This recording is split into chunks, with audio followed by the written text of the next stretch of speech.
জাহান্নামের প্রহরীদেরকে ডাক দাও, জাহান্নামের রক্ষীদেরকে ডাক দাও। উদউ খাজানাতা জাহান্নাম, জাহান্নামের রক্ষী ফেরেশতারা বলবে, বলো কি বলবা? বলবে আর সহ্য করতে পারি না। রক্ষীরা বলবে, আলাম তাকু তাতিকুম রুসুলুকুম বিল বাইয়িনাত, রাসূলরা কি তোমাদের কাছে দাওয়াত নিয়ে আসে নাই? তারা বলবে, বালা এসেছে, তো গ্রহণ কেন করো নাই? এবার তারা বলবে, প্রহরীদেরকে ডাক দিয়ে লাভ নাই, উদউ মালিকা, জাহান্নামের দারোগা মালিককে ডাক দাও। ওয়ানাদাউ ইয়া মালিকুল ইয়াকদি আলাইনা রাব্বুক, জাহান্নামের দারোগা মালিককে ডাক দিবে, ডাক দিয়ে বলবে, ও মালিক, আল্লাহরে বলো আল্লাহ যেন আমাদেরকে মৃত্যু দিয়ে দেয়। জাহান্নামের দারোগা মালিককে যখন তারা ডাক দিবে, মালিক তাদের ডাকে সাড়া দিবে। ইমাম আহমদ বলেন, রুব্বিতু আন্না বাইনা দুআইহিম ওয়া বাইনা ইজাবাতি মালিকিন ইয়াহুম আলফা আম, হয় মালিক তাদের ডাকে সাড়া দিবে 1000 বছর পর। ডাক দিবে মালিক 1000 বছর পর। জাহান্নামের দারোগা মালিক বলবে, বলো কি বলবা? 1000 বছর পর বলবে, কি বলবা বলো। আল্লাহ আমাদেরকে হেফাজত করেন। তারা বলবে, আল্লাহরে বলো আল্লাহ যেন আমাদেরকে মরণ দিয়ে দেয় জাহান্নামে। মালিক বলবে, ইন্নাকুম মাকিসুন, চুপচাপ আযাব ভোগ করো।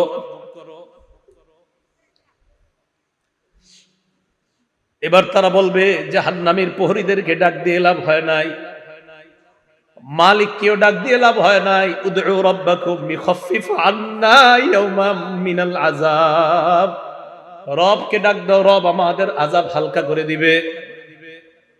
কেন না রবের চাইতে দয়ালু আর কেউ না। এবার তারা ডাক দিবে আল্লাহকে। আল্লাহকে ডাক দেওয়ার পর তারা বলবে, সূরা মুমিনুনের মধ্যে আল্লাহ বলেন, রব্বানা গালাবাত আলাইনা শিকওয়াতুনা, তারা ডাক দিয়ে বলবে, আল্লাহ আমাদের হতভাগ্য, আমাদের দুর্ভাগ্য আমাদের উপর বিজয় লাভ করছে। দুর্ভাগ্যদের অন্তর্ভুক্ত হওয়া যাবে না। আপনি জানেন না এই আয়াতটা আমি কতবার তেলাওয়াত করি, যখন সামনে আসে আমার এই আয়াত, কি অবস্থাটা হবে। জাহান্নামীরা বলবে, আল্লাহ আমাদের দুর্ভাগ্য, আমরা দুর্ভাগা হওয়ার কারণে আজকে আমাদের উপর, আমাদের এই দুর্ভাগা হওয়াটা আমাদের উপর বিজয় লাভ করছে। দুনিয়াতে আপনার কথা শুনি নাই। ওয়া কুন্না কওমান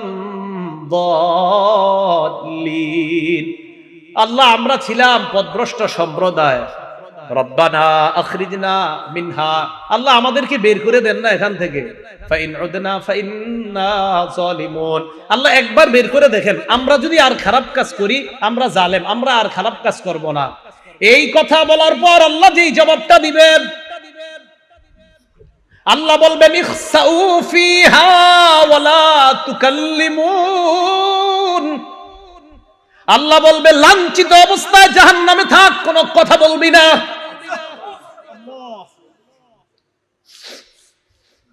রব বলবে কথা বলবি না, চুপচাপ থাক।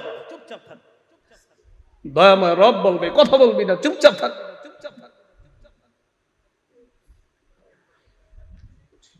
আমি তোমাদেরকে কি সতর্ক করি নাই? আপনারা জানেন যে ফেরেশতারা এটা বলছে, এটা বলছেন আল্লাহ যখন বলবে লাঞ্ছিত অবস্থায় চুপচাপ, কোনো কথা বলবি না। বহুত পেরেশানির মধ্যে পড়ে যায় আয়াত যখন পড়ি। রব যখন বলবে কোনো কথা নাই, কি অবস্থা হবে।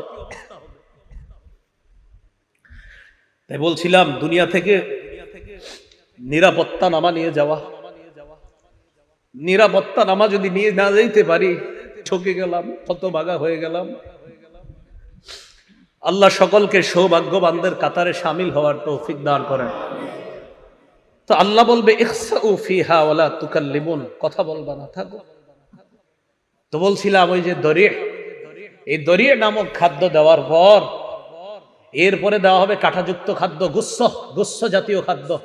গলা আটকানোর পর বলবে পানি দাও, তো পানি দিবে, পান করবে কি, চেহারার সামনে নীতি, চেহারা ঝলসে যাবে, পেটের সব ঝলসে যাবে।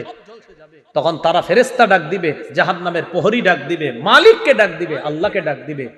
সবাই তো একটা একটা বলবে, প্রহরীরা বলবে রাসূল আসে নাই, আর মালিক বলবে 1000 বছর পর চুপচাপ আযাব ভোগ করো, তাও তো একটু কথা বলবে।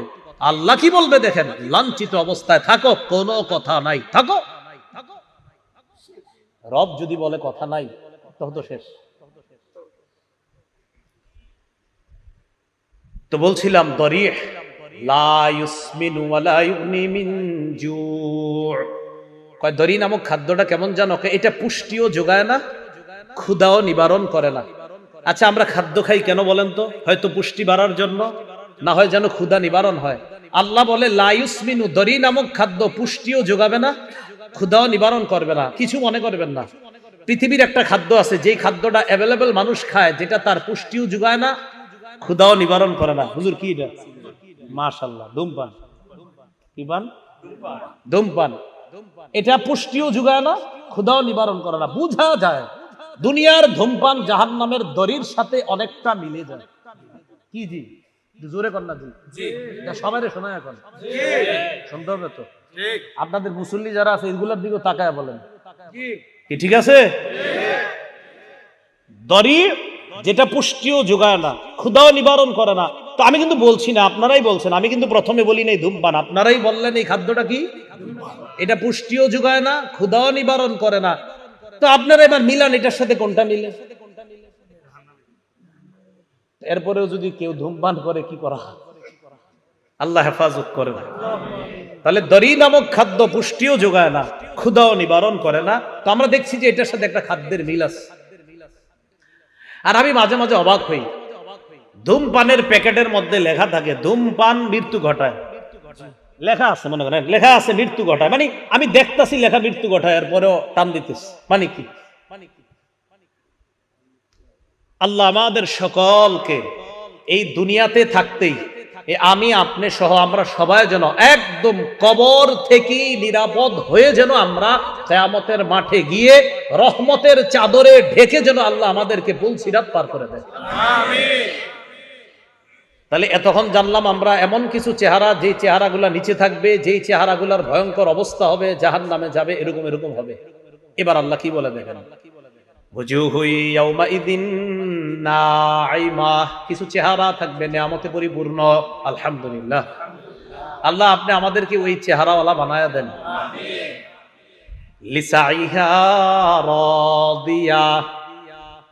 আগের চেহারাওয়ালাদেরকে আল্লাহ বলছে দুনিয়ার মধ্যে তারা গুনাহের কাজ করছে, কষ্ট করার কারণে কিয়ামতের ময়দানে তারা ক্লান্ত। এবার কি বলে দেখেন, তারা দুনিয়ার মধ্যে আখিরাতের কর্ম করার চেষ্টা করছে, এই চেষ্টা করার কারণে রাদিয়া, কিয়ামতের ময়দানে তারা সন্তুষ্ট হয়ে যাবে। তাহলে আগের দল দুনিয়াতে খারাপ কর্ম করার কারণে ক্লান্ত, আর পরের দল দুনিয়াতে কর্ম করছে, কষ্ট করছে, বাকি তারা সন্তুষ্ট।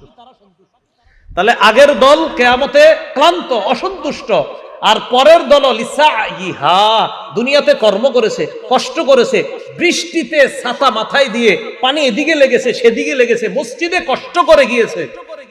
তাহলে ওরাও কষ্ট করেছে, তারাও কষ্ট করেছে। আল্লাহ বলে রাদিয়া, দ্বিতীয় শ্রেণীর কষ্ট যারা করেছে, কিয়ামতের ময়দানে এই চেহারাগুলা দেখলেই বুঝবা তারা সন্তুষ্ট।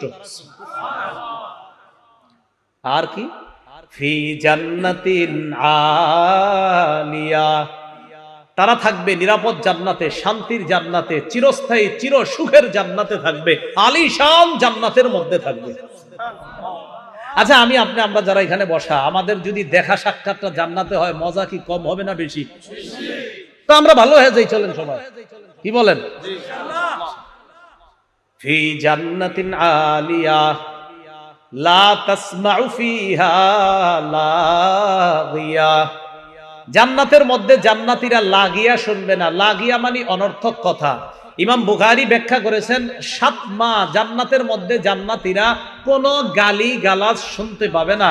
দুনিয়াতে আমরা অনেক কিছু শুনছি, ইমাম সাহেবরা শোনে, খতিবরাও শোনে, মাদ্রাসার মোতামিম সাহেবরাও শোনে, কত মানুষের কত কথা শোনে।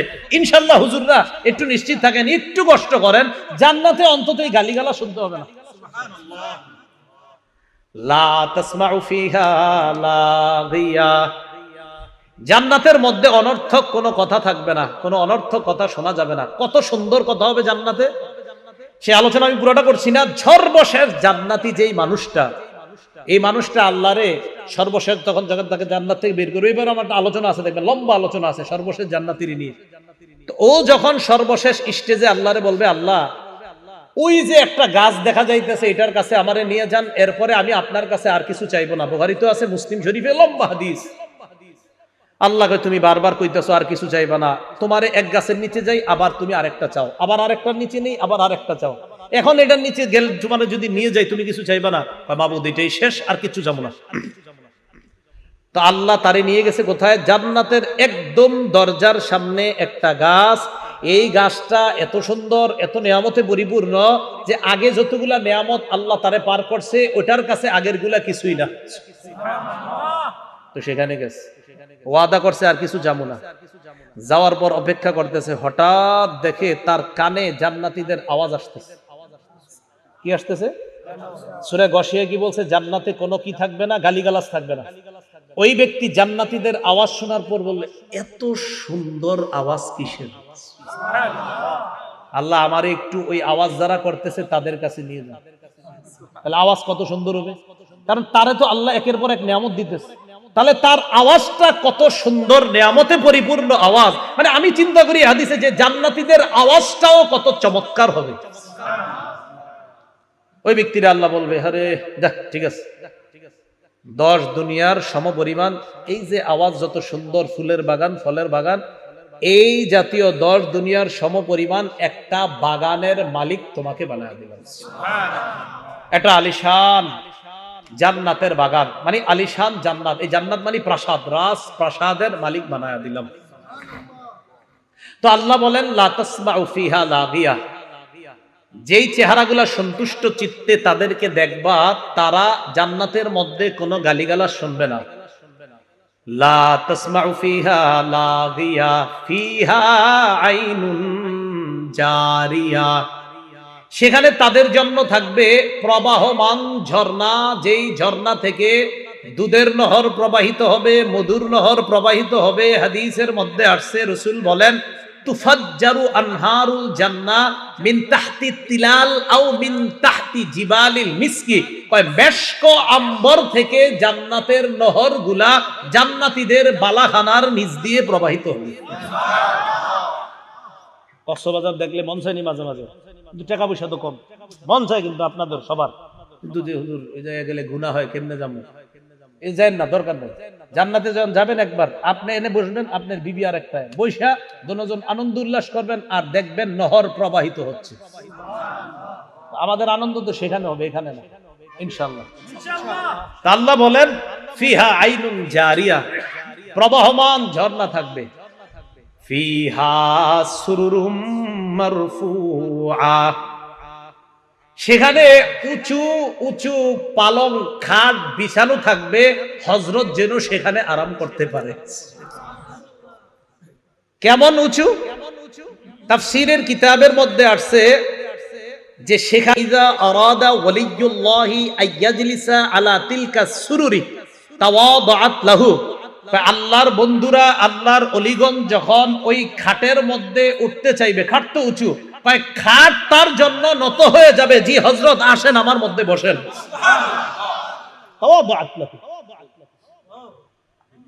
ফিহা সুরুরুম মারফুআতু ওয়া আকওয়াবুম মাওদুআ, তো খাটে বসবেন। বসার পর দুনিয়াতে তো বিভিন্ন জন, তারা বিভিন্ন মত টান দিছে যে ভাবসাব, আল্লাহ পাক রব্বুল আলামিন তো আপনাকেও দিবে যে তুমি তো দুনিয়াতে এই মদ টদ ছুঁয়েও দেখো নাই, তোমাকেও সেখানে শরাবান তাহুরা পরিবেশন করে গ্লাসের মধ্যে ওই শরাব দিয়ে, ফিহা আকওয়াবুম মাওদুআ, তোমার সামনে ওই শরাবান তাহুরা যুক্ত ওইটা পরিপূর্ণ গ্লাসগুলা তোমার সামনে সাজানো থাকবে। নাও তুমি আর তোমার বিবি পান করতে থাকবে। এজন্য বলছি, একবার চলেন, কষ্টে কোনো মতে যাই, তাই গুনাহ করা যাবে না, ঠিক আছে না? ইনশাআল্লাহ গুনাহ আজকে থেকে ছেড়ে দেব ইনশাআল্লাহ। কালকে এই মুহূর্তে আমি যে কবরে থাকতে পারি, আপনি কবরে থাকতে পারেন, তো কি দরকার আছে? যেহেতু মরে যাবই, তো কষ্ট কোনো মতে গুনাহ থেকে বাঁচি, বাস গুনাহ থেকে বাইচা মরবো ইনশাআল্লাহ। মানুষ মনে করতে পারে আচ্ছা আল্লাহ কি এগুলো দিবে, মনে করতে পারে যে এত বড় বড় খাট পালং ইত্যাদি, তা আল্লাহ বলে মিয়া চিন্তা করো না, আফালা ইয়ানজুরুনা ইলাল ইবিলি কাইফা খুলিকাত, তারা কি দেখে না ওটের দিকে, ওট কিভাবে সৃষ্টি করা হয়েছে, একটু ওটের দিকে দেখে না? ওয়াইলাস সামাই কাইফা রুফিআত, আকাশের দিকে তাকায় না, আকাশ কিভাবে উঁচু করে রাখা হয়েছে? আচ্ছা একটু খুঁজি আমরা দেখি কোথায় খাম্বা আছে আকাশের, আসেনি না? খোঁজেন না একটু, আমরা দেখি আসেনি খাম্বা, নাই তো এইভাবে রয়েছে কেন? এটা জোরে বলেন, কে রাখছে? কে রাখছে এইভাবে? আল্লাহ বলেন ওয়াইলাস সামাই কাইফা রুফিআত, আরে খুঁটি ছাড়া আসমান যদি আমি এইভাবে রাখতে পারি, আর তোমাদেরকে এই নিয়ামতে পরিপূর্ণ জান্নাত দেওয়া তো আমার কাছে কোনো ব্যাপার না। ওয়াইলাল জিবালি কাইফা নুসিবাত, খুব মন দিয়ে এই জায়গাটা বুঝেন, ওলামা হযরত আছেন। প্রথমে ওটের কথা বলছে, পরে আকাশের কথা, পরে পাহাড়ের কথা। কেন আগে ওটের কথা কেন? ওটের উপরে বৈশা, যখন আপনি ওটের উপরে বসবেন, বৈশাই একটু তাকান, আসমান দেখা যায়। ওট যখন চালাবেন, ওট সাধারণত পাহাড়ি অঞ্চলে চালানো হয়, আশেপাশে তাকায় দেখেন পাহাড়। তাই আল্লাহ বললেন তারা কি ওটের দিকে তাকায় না? আরবের মানুষগুলা তো ওটের উপরে বৈশা, এরপরে কি আকাশের দিকে তাকায় না? আসমান খুঁটি ছাড়া। আচ্ছা ঠিক আছে, চলতে চলতে ওয়াইলাল জিবালি, তারা কি পাহাড়ের দিকে তাকায় না? কাইফা মুসিবাত, কিভাবে পাহাড়টা স্থাপন করা হয়েছে। আচ্ছা তারা যে জমিনের উপর চলতেছে, ওয়াইলাল আরদি কাইফা সুতিহাত, জমিনের দিকে তাকায় না যে জমিনটা কিভাবে বিছিয়ে রাখা হয়েছে, আমি আল্লাহ বিছিয়ে দিলাম। আর ওই বিছানো জমিনের উপর তো তুমি ওটের মধ্যে আরোহণ করে আসমান আর পাহাড়গুলা দেখতে পাচ্ছ। তো এইগুলা দেখে তুমি কি বুঝো না আমি যে জান্নাত দিব? এরপরে আল্লাহ বলেন ফাযাক্কির, তো নবীজি সাল্লাল্লাহু আলাইহি সাল্লাম একটু চিন্তিত, আহারে আমি এত দাওয়াত দেই, কাফেররা কেন গ্রহণ করে না? কথার কথা। যেমন আজকে আপনারা আমি চাইছি যে এমন ভাবে বুঝাই যেন আজকে থেকে আর কেউ গুনাহ না করেন। তো এরপরেও যদি কালকে গুনাহ করেন, হইতে পারে কষ্ট লাগবে, আরে তো ভাবে কইলাম এরপরে গুনাহ করে। তো নবীজি দাওয়াত দেয়, এরপরে অনেকে দাওয়াত গ্রহণ করে না, কষ্ট লাগে যে আমি এত করে বুঝাই, গ্রহণ করে না কেন? আল্লাহ বললেন ফাযাক্কির, নবী আপনার কাজ আপনি শুধু ওয়াজ করতে থাকেন। সুবহানাল্লাহ, আপনার কাজ ফাযাক্কির, আপনি শুধু ওয়াজ করতে থাকেন। ইন্নামা আনতা মুযাক্কির, আপনি উপদেশ দিতে থাকেন, আপনি ওয়াজ করতে থাকেন, আপনি শুধু ওয়াজকারী, শুধু উপদেশ দাতা।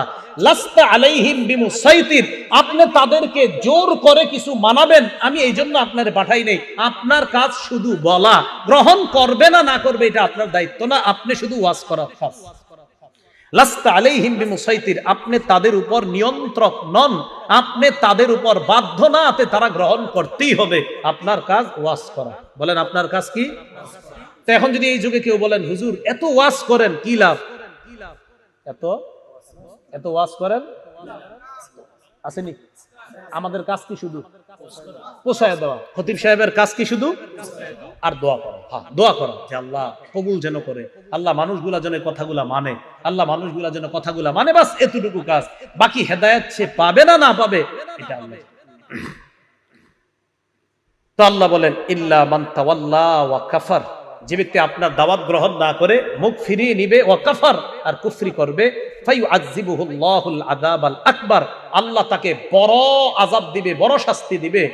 ইন্না ইলাইনা ইয়াবাহুম, তাদের সবাইকে জানায়া দেন আমার কাছেই সকলে ফিরে আসতে হবে।